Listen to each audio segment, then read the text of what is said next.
예, 오늘 우리가 사사기 13장부터 보게 되는데 14장 말씀부터 보겠습니다. 삼손의 이야기가 기록되어 있는데 14장 1절에서 4절까지 말씀 먼저 보겠습니다. 여러분의 성경을 다 같이 함께 피셔서요. 14장 1절에서 4절까지 말씀 보겠습니다.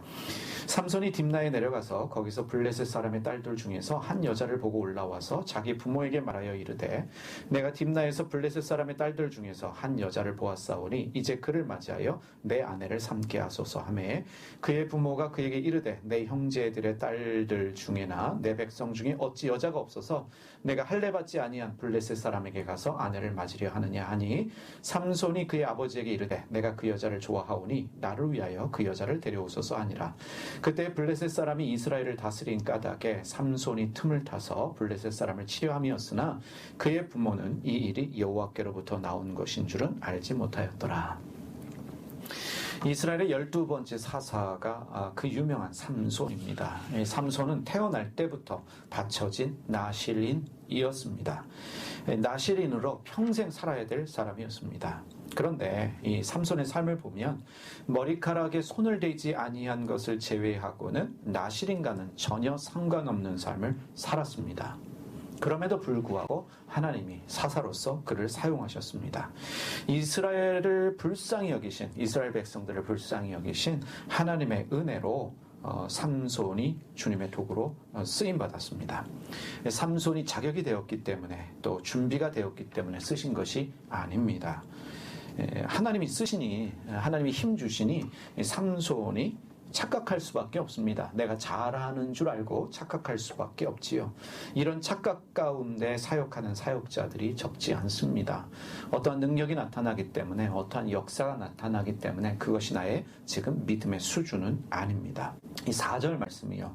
이 사사기 14장 4절 말씀, 특별히 우리가 오해하기 쉬운 말씀인데 삼손이 하나님의 뜻을 깨닫고 블레셋 여자와 결혼한 것이 아닙니다.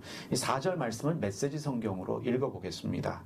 잘 들어보십시오. 삼손의 아버지와 어머니는 이 일 배후에 하나님이 계신 것과 그분이 이 일을 블레셋 사람을 치실 계기로 삼고자 하는 것을 몰랐다. 당시에는 블레셋 사람이 이스라엘을 지배하고 있었다. 이 삼손이 블레셋 여자와 결혼하려고 작정하지요. 삼손은 그렇게 계획했을지라도 하나님은 그 일을 통해서 블레셋 사람을 치실 계획이었다라는 것을 부모가 알지 못했다는 것입니다. 삼손은 블레셋 여자와 결혼하면 안 됩니다. 나실인이기 때문에 안 됩니다. 그런데 그는 결혼을 강행합니다. 삼손이 이스라엘을 구원하기 위한 목적을 가지고 결혼한 것이 아니라 하나님이 삼손의 그릇된 일마저도 사용하셔서 이스라엘을 구원하시는데 사용하십니다. 여러분, 사사기 13장부터 읽다 보면 이 삼손의 이야기가 나오잖아요. 그런데 이 삼손은 신기하게도 이스라엘을 구원하려는 마음으로 블레셋과 싸운 일은 단 한 번도 없습니다. 내가 민족을 구원해야지, 이런 마음 가지고 블레셋 사람과 싸운 적이 없다는 것입니다. 그럼에도 불구하고 하나님이 그를 통해 일하십니다. 이것이 이스라엘을 사랑하시는 하나님의 신비입니다. 15장 말씀으로 갈까요? 15장 1절에서 4절 말씀입니다. 얼마 후 밀 거둘 때에 삼손이 염소 새끼를 가지고 그의 아내에게로 찾아가서 이르되 내가 방에 들어가 내 아내를 보고자 하노라 하니 장인이 들어오지 못하게 하고 이르되 내가 그를 심히 미워하는 줄 알고 그를 내 친구에게 주었노라. 그의 동생이 그보다 더 아름답지 아니하냐 청하노니 너는 그를 대신하여 동생을 아내로 맞이하라 하니 삼손이 그들에게 이르되 이번은 내가 블레셋 사람들을 해할지라도 그들에게 대하여 내게 허물이 없을 것이라 하고 삼손이 가서 여우 300마리를 붙들어서 그 꼬리와 꼬리를 메고 회를 가지고 그 두 꼬리 사이에 한 회를 달고 회에 불을 붙이고 그것을 블레셋 사람들의 곡식밭으로 몰아들여서 곡식단과 아직 배지 아니한 곡식과 포도원과 감람나무들을 사른지라. 이 삼손은 결혼한 여자의 집에서 블레셋 사람 30명과 잔치를 벌입니다. 이때 수수께끼를 내지요. 사자에게 취한 꿀을 수수께끼로 내면서 이 겉옷 30벌 내기를 합니다. 이 답을 알 수 없었던 블레셋 사람들이 삼손의 결혼한 여자를 협박하고 여자는 삼손을 졸라서 답을 알아내고 그 답을 동족에게 알립니다. 이 사실을 분노한 삼손이 아스글론이라는 곳에 가서 그곳 사람 30명을 죽이고 그들에게 노력한 옷을 블레셋 사람들에게 줍니다. 이 화가 나지요. 화가 난 삼손이 첫날 밤을 포기하고 집으로 돌아오게 됩니다.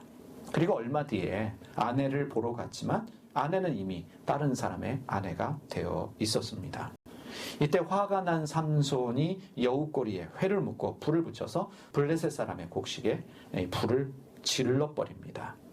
이 화가 난 블레셋 사람들이 또 어떻게 합니까? 삼손의 아내와 장인을 화형시키고 또 이 사실을 알게 된 삼손이 블레셋 사람들을 도륙합니다. 잘 보십시오. 삼손의 이러한 행위는 이스라엘을 구원하는 행위가 아니었습니다. 처가의 원수를 갚은 것입니다. 하나님이 합력해서 선을 이루신 일입니다. 사사기 15장 11절에서 16절까지의 말씀 보겠습니다. 여러분 계속 성경 이어서 15장 11절에서 16절 말씀 여러분들은 성경을 피시고요. 그리고 제가 읽도록 하겠습니다. 유다 사람 3,000명이 에담바위 틈에 내려가서 삼손에게 이르되 너는 블레셋 사람이 우리를 다스리는 줄을 알지 못하느냐? 네가 어찌하여 우리에게 이같이 행하느냐 하니 삼손이 그들에게 이르되 그들이 내게 행한 대로 나도 그들에게 행하였노라 하니라. 그들이 삼손에게 이르되 우리가 너를 결박하여 블레셋 사람의 손에 넘겨주려고 내려왔노라 하니 삼손이 그들에게 이르되 너희가 나를 치지 아니하겠다고 내게 맹세하라 하매 그들이 삼손에게 말하여 이르되 아니라 우리가 다만 너를 단단히 결박하여 그들의 손에 넘겨줄 뿐이요 우리가 결단코 너를 죽이지 아니하리라 하고 새 밧줄 둘로 결박하고 바위 틈에서 그를 끌어내니라. 삼손이 레이의 이름에 블레셋 사람들이 그에게로 마주 나가며 소리 지를 때 여호와의 영이 삼손에게 갑자기 임하심에 그의 팔 위에 밧줄이 불탄 삼과 같이 그의 결박되었던 손에서 떨어진지라. 삼손이 나귀의 새 턱뼈를 보고 손을 내밀어 집어들고 그것으로 1,000명을 죽이고 이르되 나귀의 턱뼈로 한 더미 두 더미를 쌓았으며 나귀의 턱뼈로 내가 1,000명을 죽였노라 하니라. 이 삼손에게 분노한 블레셋 사람들 이 3,000명이 유다 사람들에게 삼손을 요구합니다. 유다 사람들이 삼손을 결박하고 블레셋 사람들에게 넘겨주는데 이 삼손이 결박당하여 블레셋 사람들에게 넘겨주는 그 순간에 주님의 권능이 임합니다. 이 삼손은 결박한 줄을 끊고 죽은 지 얼마 안 되는 나귀의 턱뼈로 블레셋 사람 1,000명을 죽입니다. 나실이는 시체에 이 사체에 손을 대면 안 됩니다. 사실은 죽은 사자 속에 있는 꿀을 취하여 먹는 것도 나실인으로서는 허락되지 않는 일입니다. 죽은 동물의 사체에 손댔죠. 나실인이 하지 말아야 될 행동인데 했습니다. 그리고 이후에 이어지는 말씀에 보면은 이제 기생집에도 드나들면서 기생과 어울렸다는 말씀이 나오는데 기생집에 들어가서 술 안 마셨겠습니까? 술도 즐겼을 것에 분명합니다. 알겠지만 나실이는 이 술을 가까이 하면 안 됩니다. 그럼에도 불구하고 그는 나실인으로서 하지 말아야 될 행동들을 합니다. 그리고 지금 1,000명을 죽인 것도 사실은 민족을 구원하는 일이 아니었죠. 자기를 결박해서 이제 데려가는 그들을 향해서 이제 분노하여 복수한 행위로 이해가 되어집니다. 16장 말씀 보겠습니다. 16장로 넘어가셔서 19절에서 20절 말씀 보겠습니다. 드릴라가 삼손에게 자기 머리를 베고 자게 하고 사람들을 불러 그의 머리톡 7가닥을 밀고 괴롭게 하여 본즉 그의 힘이 없어졌더라. 드릴라가 이르되 삼손이여 블레셋 사람이 당신에게 들이닥쳤나이다 하니 삼손이 잠을 깨며 이르기를 내가 전과 같이 나가서 몸을 떨치리라 하였으나 여호와께서 이미 자기를 떠나신 줄을 깨닫지 못하였더라. 이 삼손이 나실인으로서 마지막까지 지켰던 일이 이 머리카락 자르지 않는 일이었습니다. 삼손의 힘은 하나님이 주신 거였어요. 삼손의 것이 아니었습니다. 머리카락을 자르자마자 주님은 그를 떠나셨습니다. 주님이 떠나자 더 이상 삼손은 힘을 쓸 수 없었고 결국은 눈까지 뽑히고 말았습니다. 힘 있다고 자만하지 말아야 합니다. 내 능력이 아닙니다. 나는 하나님의 사람이다 라는 것을 잊지 말아야 합니다. 하나님의 사람으로 반드시 지켜야 할 것들이 있습니다. 그것이 무엇이겠습니까? 개인마다 다르겠지만 나는 알고 있을 것이에요. 그것만은 지켜야 합니다. 그것마저 버리면 끝이라는 것을 우리가 알아야 합니다. 삼손은 마지막으로 나실인으로 하지 말아야 될 그 일을 상기게 해버렸어요. 기생에 무릎팍에 누웠고 결국은 머리가 밀렸고, 그래서 그는 가지고 있던 주님이 주신 힘마저 빼앗기고 말았습니다.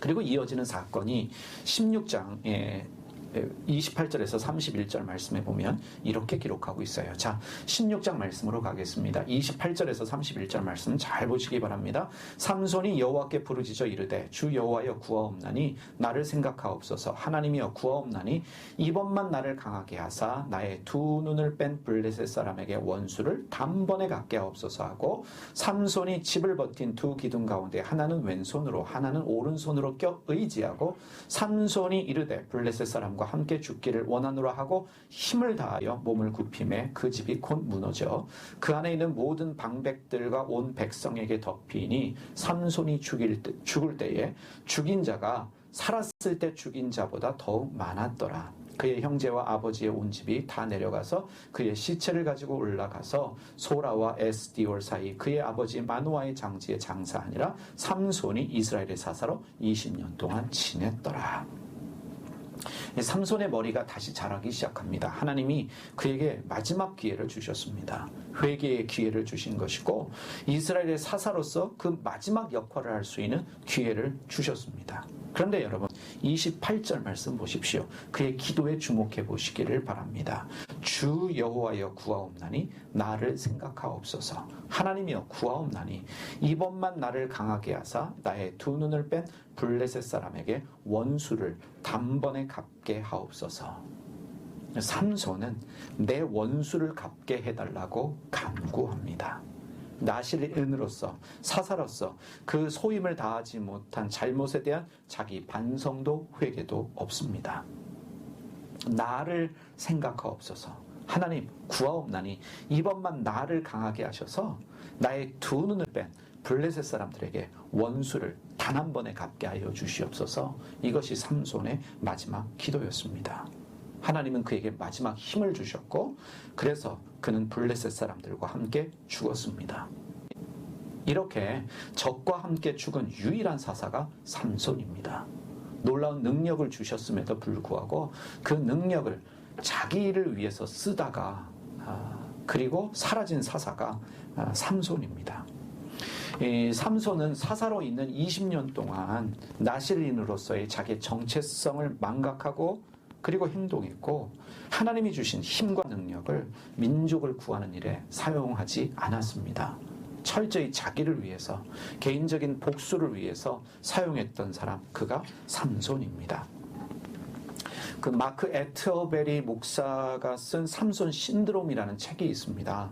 그 책에 보면은 삼손과 같이 강한 남자들이 범할 수 있는 12가지 문제를 지적하고 있습니다.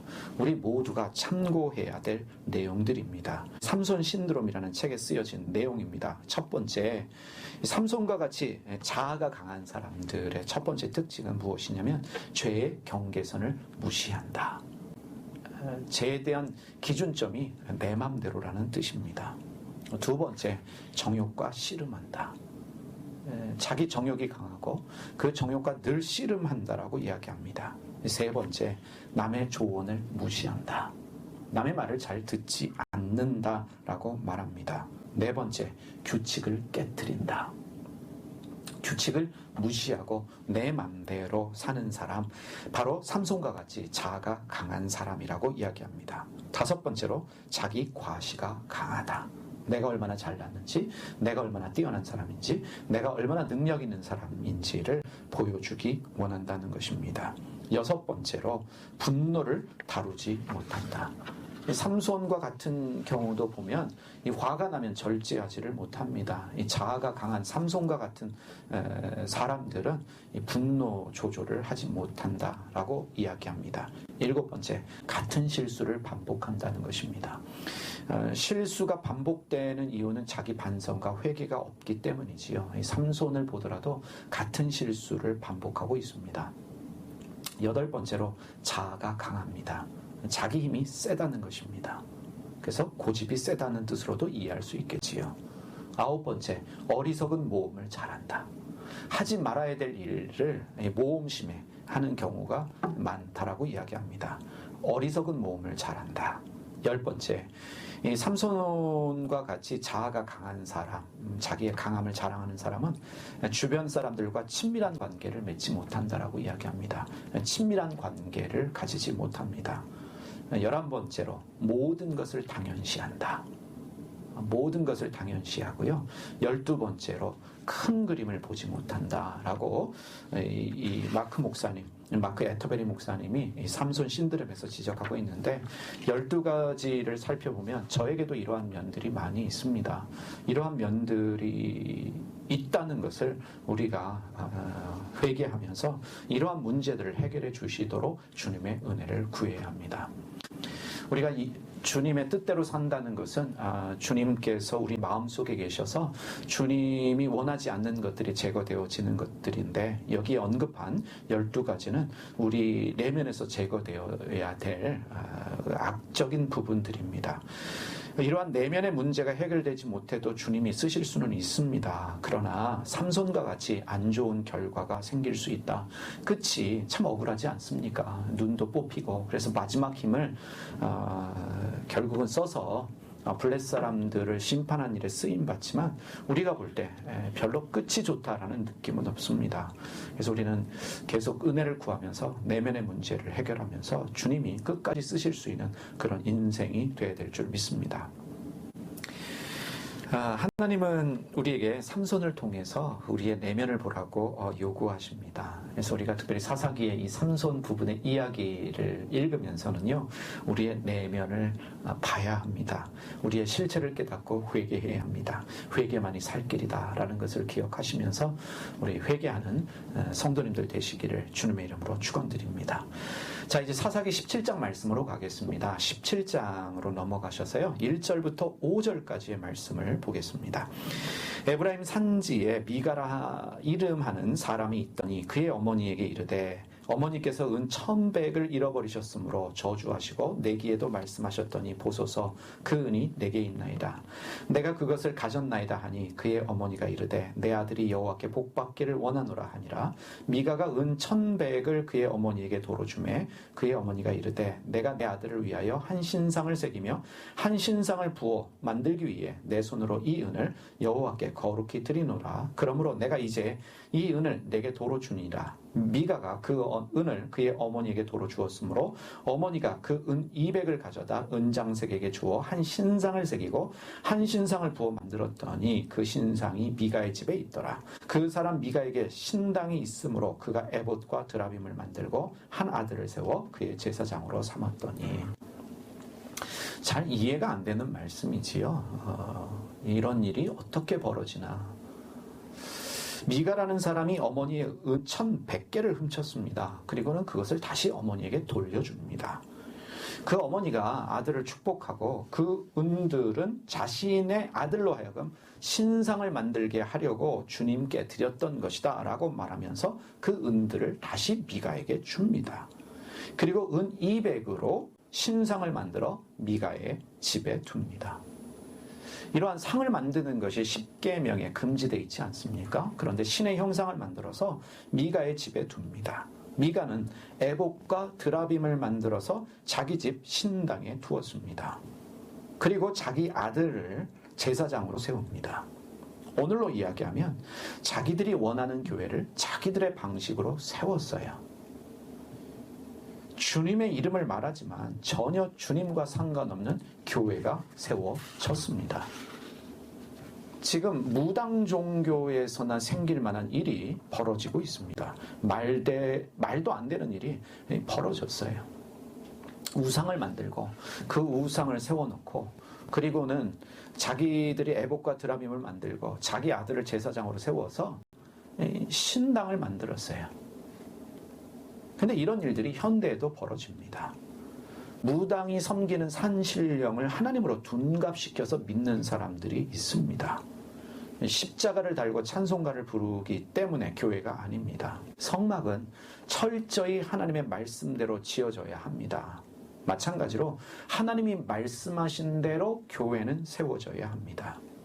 제사장은 내가 세우는 게 아닙니다. 하나님이 지명하시고 불러주셔서 세워주셔야 하듯이 하나님이 세우신 목회자, 주님의 뜻대로 말씀을 전하는 목회자가 있어야 합니다. 하나님이 부르신 성도들 있어야 합니다. 그리고 예배도요, 하나님께 예배드린다고 예배가 아닙니다. 레위기에서 가르치듯이 하나님이 말씀하시는, 원하시는 예배가 있어야 합니다. 그리고 무엇보다도 성경을 알아야 합니다. 하나님의 뜻을 온전히 가르치는 말씀이 있어야 합니다. 제대로 배워서 제대로 믿을 수 있어야 합니다. 지금 이 네 가지를 기억하셨으면 좋겠어요. 하나님이 세워주신 목회자, 부르심 받은 성도들, 하나님이 원하시는 예배, 그리고 네 번째로 하나님의 말씀을 제대로 가르치는 일이 있어야 합니다. 그런데 여러분, 지금 우리가 17장 말씀을 읽다 보니까 왜 이런 일이 이스라엘 안에 생길까? 우리가 계속해서 보고 있는 말씀이지만 지금 이스라엘은 하나님의 방식이 아니라 자기 방식으로 지금 살아가고 있는데, 지금 미가라는 사람도 자기 방식으로 신당을 만들고 신상을 만들어서 주님을 섬긴다라고 말하고 있습니다. 왜 그럴까? 17장 6절 말씀 보시기 바랍니다. 17장 6절에 보면 그때에는 이스라엘의 왕이 없었으므로 사람마다 자기 소견에 옳은 대로 행하였더라. 이 말씀은요, 이스라엘에 이런 일이 생긴 이유는 하나님은 이들의 왕이 되기 원하셨지만 그들이 하나님을 왕으로 모시기를 거부했다는 말씀입니다. 이런 일이 생긴 이유는 이스라엘 백성들이 하나님을 왕으로 모시기를 거부했기 때문입니다. 그래서 하나님께 묻지도 않고 자기 소견대로, 자기 생각에 옳다, 이것이 맞다라고 하면 자기 생각대로 행하였습니다. 참 우스운 일이 벌어졌어요. 하나님을 절대 주권자로 인정하지 않으면서도, 하나님 뜻대로 살지도 않으면서도 하나님을 예배하는 신상을 세웠습니다. 하나님을 모시기를 원했습니다. 왜 그랬을까요? 복받기 위해서입니다. 이게 기복 종교의 특징입니다. 무당 종교의 특징입니다. 하나님 뜻대로 사는 것에 관심이 있는 게 아니라 하나님을 이용해서 하나님이라는 신을 잘 모셔서 복받기 원하기 때문에 내 방식대로, 내 생각대로 신당을 만들어서 심지어 제사장까지 내 마음대로 세워서 우리는 하나님을 예배한다라는 착각에 빠지는 것입니다. 현대사회도 마찬가지입니다. 신에게 복만 받으면 되기 때문에 신상을 만드는 것입니다. 우리가 하나님을 섬긴다, 믿는다라고 말할 때는 복 받는 것이 주된 목적이 아닙니다. 자, 계속 말씀을 볼까요? 17장 12절에서 13절 말씀 보시기 바랍니다. 미가가 그 레위인을 거룩하게 구별하며 그 청년이 미가의 제사장이 되어 그 집에 있었더라. 이에 미가가 이르되 레위인이 내 제사장이 되었으니 이제 여호와께서 내게 복 주실 줄을 아노라 하니라. 미가는 레위 지파 사람이 아니에요. 그래서 미가도 제사장이 될 수 없지만 그의 아들도 제사장이 될 수 없었습니다. 그건 알고 있었던 거예요. 오늘로 이야기하면 목사는 신학교를 나와야 돼. 이걸 알고 있는 거예요. 그러니까 신학교도 나오지 않은 사람을 목회자로 세워놓았던 것입니다. 그래서 그게 늘 마음에 걸렸는데 아들을 제사장으로 세워놓았지만 레위 지파가 아니기 때문에 정식 제사장은 아닌 거예요. 그게 마음 한구석에 계속 걸리는 일이었습니다. 그런데 어느 날 레위 청년 하나가 거주할 곳을 찾다가 미가의 집을 찾게 됩니다. 돌아다니면서 내가 할 일 없나 찾고 있다가 미가의 집에 찾아오게 되었습니다. 이 청년이 레위 지파라는 것을 알게 된 미가가 그에게 은화 10개를 주면서 우리 집의 제사장이 되어달라라고 부탁을 합니다. 그래서 그 제안을 이 레위 지파 청년이 허락을 하고 미가 집안의 제사장이 됩니다. 쉽게 말하면 그 집이 세워놓은 그 교회의 이제 담임 목사가 된 거예요. 더 쉽게 얘기하면 정식 신학교 출신의 이제 목회자를 청빙했다라고도 말할 수 있겠지요. 이 미가가 정식 제사장을 세웠습니다. 레위 지파 출신을 제사장으로 세웠으니 하나님이 더 큰 복을 주실 것이다 라고 믿습니다. 미신이지요. 잘못 믿어도 한참 잘못 믿고 있습니다. 그런데 여러분, 미가의 집에 제사장이 되는 레위 지파 청년도 문제고 레위 지파 청년을 돈으로 매수해서 제사장으로 세우고 있는 미가도 문제입니다. 다 문제인 거예요. 오늘 교회로 얘기하면 목사도 문제고 장로도 문제고 성도들도 문제라는 것입니다. 교회에는 제대로 된 목사, 제대로 된 장로, 제대로 된 성도가 있어야 합니다. 제대로 된 신앙인은 돈과 상관없이 하나님의 부르심에 순종해서 사는 사람입니다. 말씀을 제대로 알고 말씀을 제대로 가르치고 말씀대로 사는 사람입니다. 결국은 말씀입니다. 말씀을 알아야 제대로 살 수 있는데 지금 왜 이런 일이 생기냐면 레위 사람들이 레위 지파가 말씀을 가르치지 않고 돈 따라다니니 결국은 이상한 교회들만 생겨나는 것입니다. 레위 지파가 자기 있어야 될 곳에 있으면서 하나님을 가르치고 말씀을 제대로 가르쳤다면 이런 일 생기지 않았을 것입니다. 근데 지금 레위 지파가 떠돌아다니면서 자기 일을 찾고 있어요. 돈 따라다니고 있습니다. 그러니 결국은 이상한 일이 생기고 이상한 교회만 생겨나는 것입니다. 이제 사사기 18장으로 넘어가면요, 이 레위지파 청년이 단지파 제사장직을 제안받습니다. 그래서 미가 집안의 신상과 에봇 드라빈을 가지고 단지파로 옮겨갑니다. 그런 제안을 받았거든요. 한 집안의 제사장이 좋느냐 아니면 한 지파의 제사장이 좋느냐, 결국은 단지파의 제사장으로 옮겨가요. 충분히 가능한 일입니다. 이 레위 사람이 부르심이 아니라 돈만이 주는 것, 더 큰 곳으로 옮겨가려고 하다 보니까 이 청년도 당연히 그렇게 살 수밖에 없는 거예요. 19장에 가면 레위인의 첩사건이 나옵니다. 이 일은 베냐민 지파와 나머지 11지파의 전쟁으로 이어지고 베냐민 지파가 완전히 사라질 위기까지 갑니다. 레위 사람들의 총체적 부정부패라는 것을 우리가 알 수 있습니다. 레위 지파는 영적인 지도자들이지요. 그들의 타락은 나라를 흔들어 버립니다. 사실은 세상의 타락을 걱정할 일은 아닙니다. 레위 사람들이 하마콤의 그 자리에 있어야 하는데 하마콤의 그 자리에 있지 못하고 결국은 돈 찾아서 더 큰 데를 찾아다니면서 내가 어디서 제사장을 할 것인가, 결국은 문제를 만들어 버립니다. 사랑하는 교우 여러분, 우리는 제대로 해봅시다.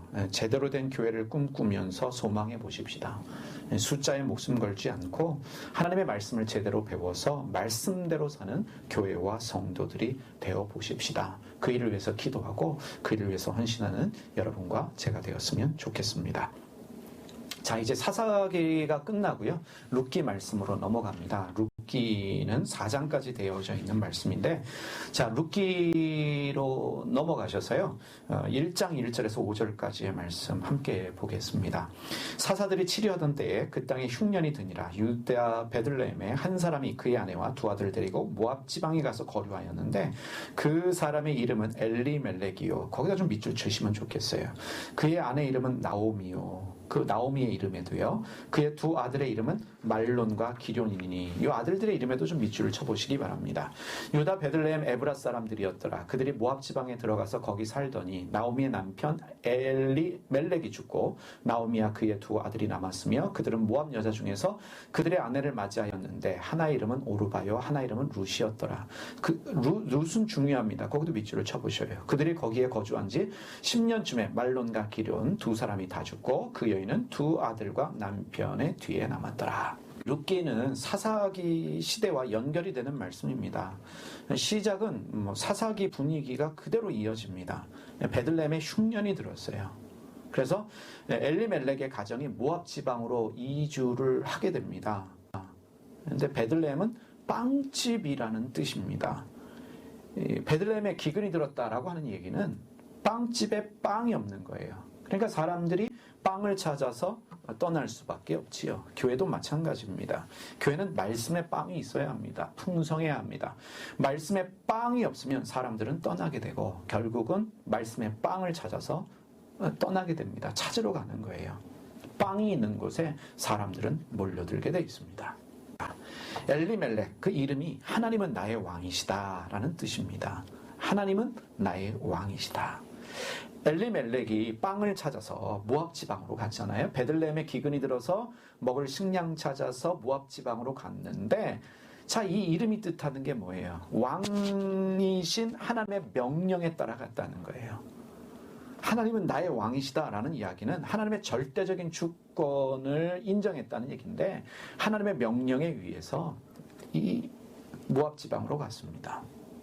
그러니까 그 움직임이 내 뜻이 아니라 하나님의 인도하심, 하나님의 주권적 결정이었다라는 것을 우리가 알 수 있어요.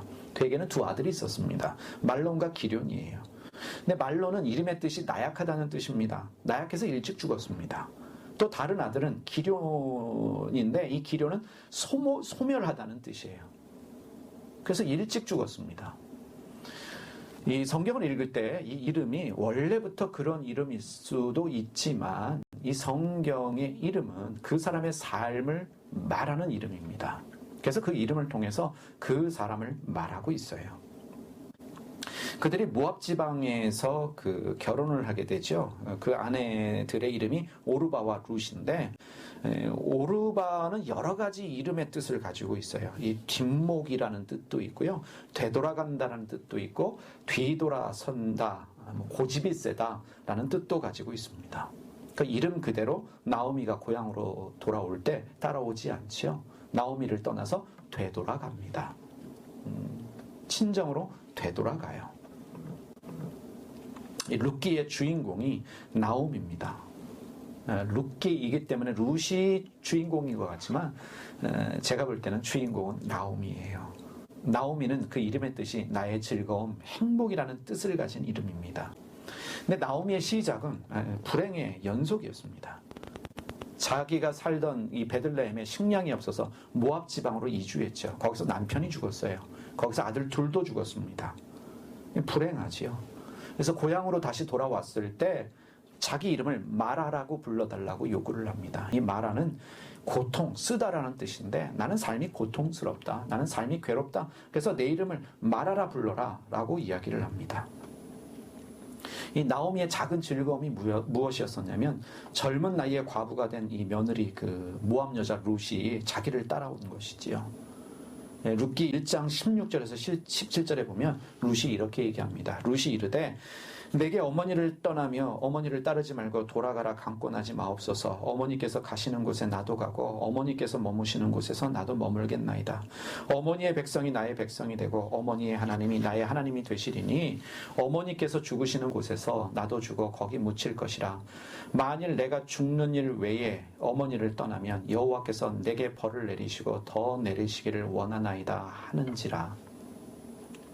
룻이 이방 여자였습니다. 나오미로 인해서 하나님에 대한 신앙을 가진 것 같습니다.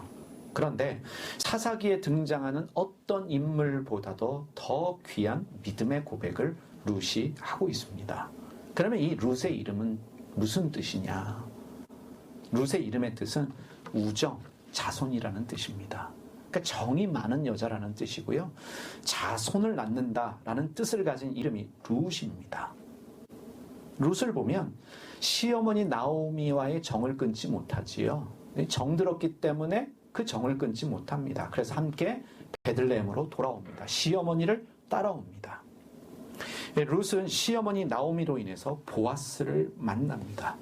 근데 보아스라는 이름의 뜻이 또 재미있어요. 보아스의 이름은 민첩하다, 신속하다라는 뜻을 가지고 있습니다. 룻을 만난 이후에 신속하게 일을 처리합니다.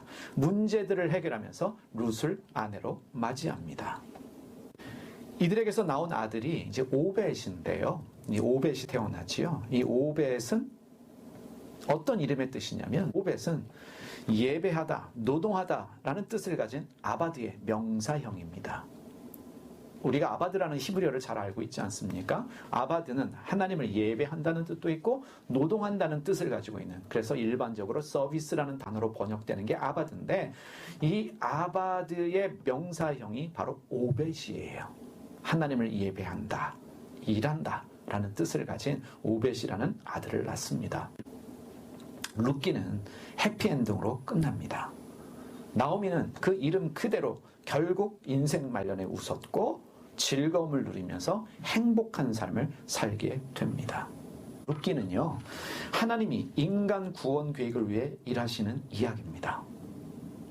사사기의 암울한 시대에도 하나님은 인간 구원의 계획을 가지고 일하셨습니다. 그래서 하나님이 택한 여자가 이방 여자였고 과부였던 룻이었어요. 룻은 예수 그리스도의 조상이 됩니다. 이 보아스와 룻이 낳은 아들이 오벳인데, 이 오벳이 누굴 낳아요? 이새를 낳고, 이새는 다윗을 낳습니다. 다시 말하면 다윗의 할아버지를 낳은 거예요. 결과적으로 예수 그리스도가 오시는 그 일에 쓰임받은 사람이 룻입니다. 하나님이 택하신 사람, 인간 구원을 위해서 하나님이 예비한 사람이 바로 룻이었습니다. 그런데 이 모든 일의 시작은 모압으로 옮겨간 엘리멜렉입니다. 하나님은 나의 왕이시다 라는 이름의 뜻을 가진 이 엘리멜렉, 하나님을 왕으로 고백하면서 하나님의 인도하심을 받아 베들레헴을 떠나 모압으로 갔던 그 엘리멜렉이 룻기 이야기의 시작입니다. 그러하기 때문에 기근도 하나님이 허락하신 일이고 모압으로 이주한 것도 우연이 아닙니다. 하나님이 개입하셨고 하나님이 간섭하셨습니다. 과부가 되고 며느리가 또 과부가 됩니다. 슬픈 일이지만 하나님이 그 모든 일을 기쁨으로 바꾸셨습니다. 모든 일에는 하나님의 이유가 있습니다. 다시 말하면 하나님의 섭리가 있다는 것입니다. 그래서 사랑하는 여러분, 어떤 상황에서도 우리를 위해 일하시는, 우리의 구원을 위해 일하시는 하나님의 섭리를 믿으시면서 감사하시길 바랍니다. 그리고 하나님의 일하심을 기대하시기를 바랍니다. 우리를 끝좁게 하시는 하나님의 사랑이 오늘도 우리와 함께 계심을 믿으면서 오늘도 믿음으로, 아니 오늘만이 아니라 계속해서 승리하시는 여러분 되시기를 주님의 이름으로 축원드립니다.